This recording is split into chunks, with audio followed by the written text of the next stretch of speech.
A teoria de Keynes é baseada no princípio de que os consumidores aplicam as proporções de seus gastos em bens e poupança em função da renda. Quanto maior a renda, maior porcentagem desta é poupada. Assim, se a renda agregada aumenta em função do aumento do emprego, a taxa de poupança aumenta simultaneamente. E como a taxa de acumulação de capital aumenta, a produtividade marginal do capital reduz-se e o investimento é reduzido, já que o lucro é proporcional à produtividade marginal do capital. Então, ocorre um excesso de poupança em relação ao investimento, o que faz com que a demanda efetiva fique abaixo da oferta e, assim, o emprego se reduza para um ponto de equilíbrio em que a poupança e o investimento fiquem iguais. John Maynard Keynes nasceu em 5 de junho de 1883 em Cambridge e foi o maior e mais influente economista do século XX. As teorias de Keynes resultaram da experiência prática de 3 momentos chaves do século XX: a Primeira Guerra Mundial, a Grande Depressão e a Segunda Guerra Mundial. Keynes cresceu em um sólido ambiente intelectual de classe média. Logo cedo, começou a demonstrar sinais de precocidade, sendo brilhante em matemática e principalmente em álgebra. Seu pai, John Neville Keynes, foi bacharel em Ciências Morais pela Faculdade de Cambridge e tornou-se professor da Pembroke College, depois de ter sido declarado decano da moral. Neville ainda foi assistente de Alfred Marshall e Henry Sidgwick. A mãe de Keynes, Florence Ada Keynes, entrou para o mundo do trabalho voluntário e, depois de ter sido deputada municipal e vereadora, foi a primeira mulher a se tornar prefeita de Cambridge.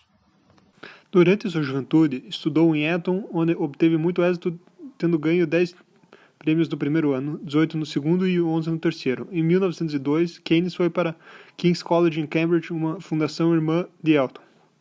Depois de Cambridge, foi para o serviço público e em 1906 tornou-se terceiro escrituário do Gabinete da Índia. Porém, em 1909, retornou para Cambridge e passou a lecionar economia, mesmo não tendo formado na área. Em 1901, tornou-se diretor do Economic Journal e em 1912 foi eleito membro do Clube de Economia Política.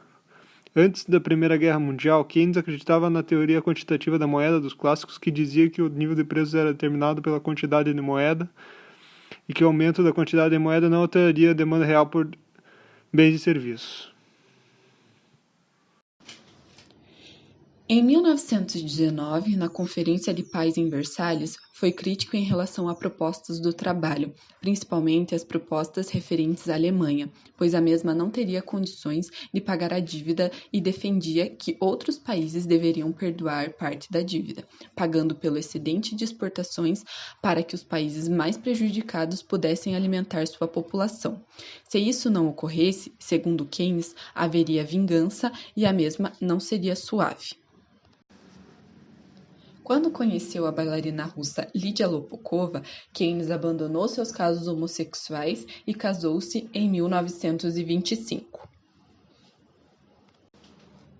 Grande parte dos anos 20, Keynes passou fazendo críticas ao retorno da Grã-Bretanha ao padrão ouro, o que levou a escrever The Economic Consequences of Mr. Churchill, em que dizia que a política monetária deveria ser usada para estabilizar os níveis de preço e também a demanda por moeda.